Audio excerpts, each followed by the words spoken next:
اعوذ باللہ من الشیطان الرجیم بسم اللہ الرحمن الرحیم۔ سورہ طٰہٰ آیات نمبر 72 تا 85 میں حضرت موسیٰ علیہ السلام کی سرگزشت کے بقیہ حالات۔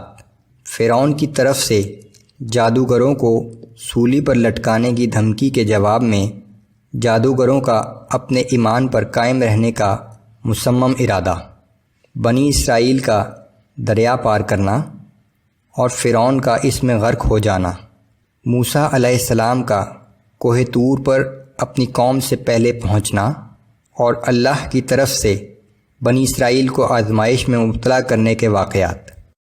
اعوذ باللہ من الشیطان الرجیم۔ قالوا لن نؤثرك على ما جاءنا من البينات والذي فطرنا فاقض ما أنت قاض۔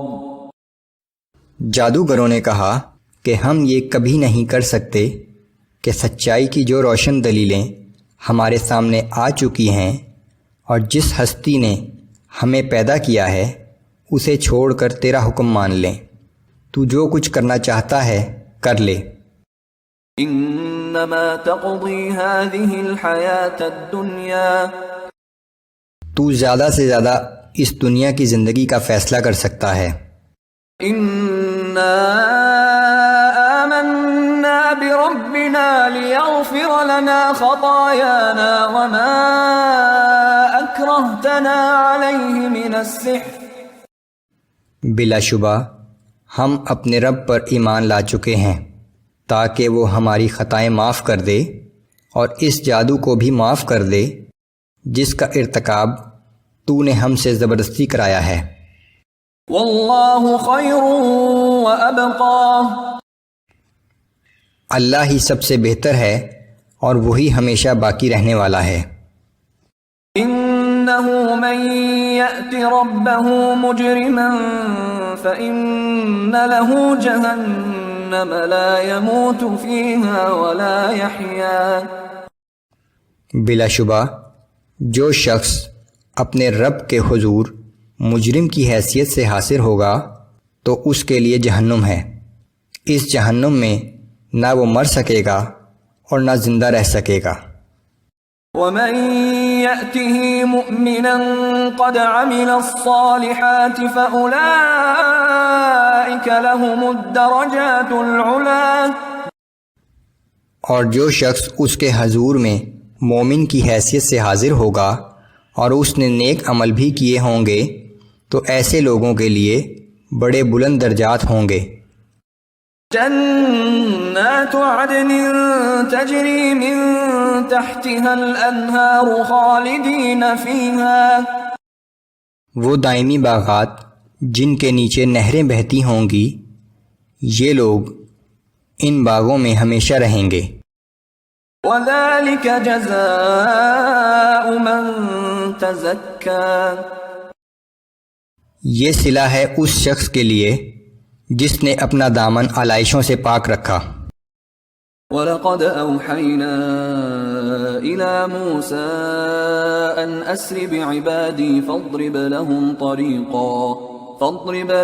طَرِيقًا فِي الْبَحْرِ يَبَسًا لَا تَخَافُ دَرَكًا وَلَا تَخْشَىٰ، اور ہم نے موسیٰ کے پاس وحی بھیجی کہ ہمارے بندوں کو راتوں رات یہاں سے نکال کر لے جاؤ اور ان کے گزرنے کے لیے عصا کی ضرب سے سمندر میں خشک راستہ بنا لینا، نہ تمہیں تعقب کا اندیشہ ہوگا اور نہ غرق ہونے کا ڈر۔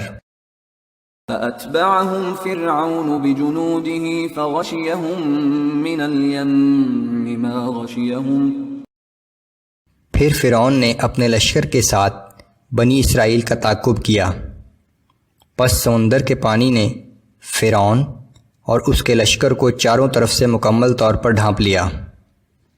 وَأَضَلَّ فِرْعَوْنُ قَوْمَهُ وَمَا هَدَىٰ، فرعون نے اپنی قوم کو ہمیشہ گمراہ ہی کیا تھا، انہیں کبھی سیدھا راستہ نہ دکھایا۔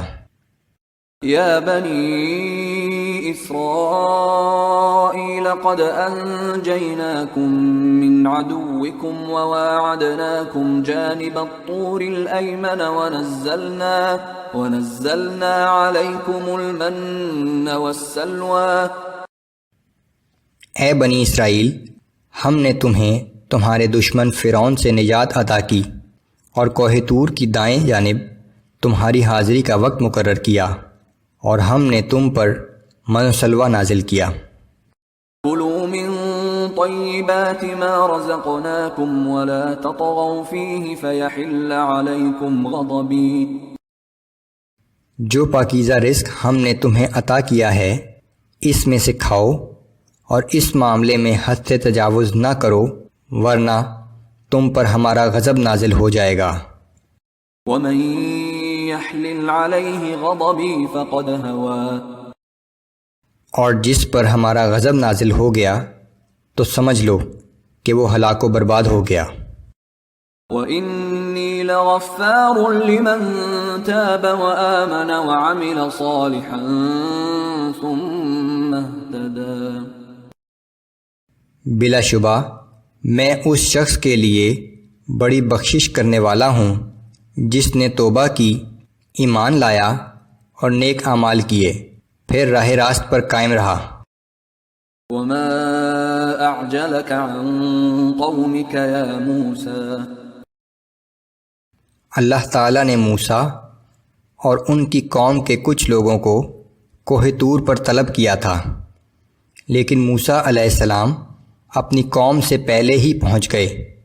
سو اللہ نے ان سے فرمایا کہ اے موسیٰ، کیا سبب ہوا کہ تم اپنی قوم کے ساتھ آنے کے بجائے ان سے پہلے کوہ طور پر آ گئے؟ قال هم أولئك على أثري وعجلت إليك رب لترضى. موسیٰ علیہ السلام نے عرض کیا کہ وہ لوگ میرے پیچھے آ رہے ہیں، میں نے تو تیرے پاس آنے میں جلدی اس لیے کی تاکہ تیری خوشنودی حاصل کر سکوں.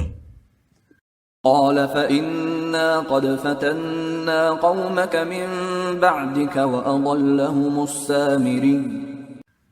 اللہ نے فرمایا کہ ہم نے تیرے بعد تیری قوم کو ایک آزمائش میں مبتلا کر دیا، اور سامری نے انہیں گمراہ کر دیا ہے.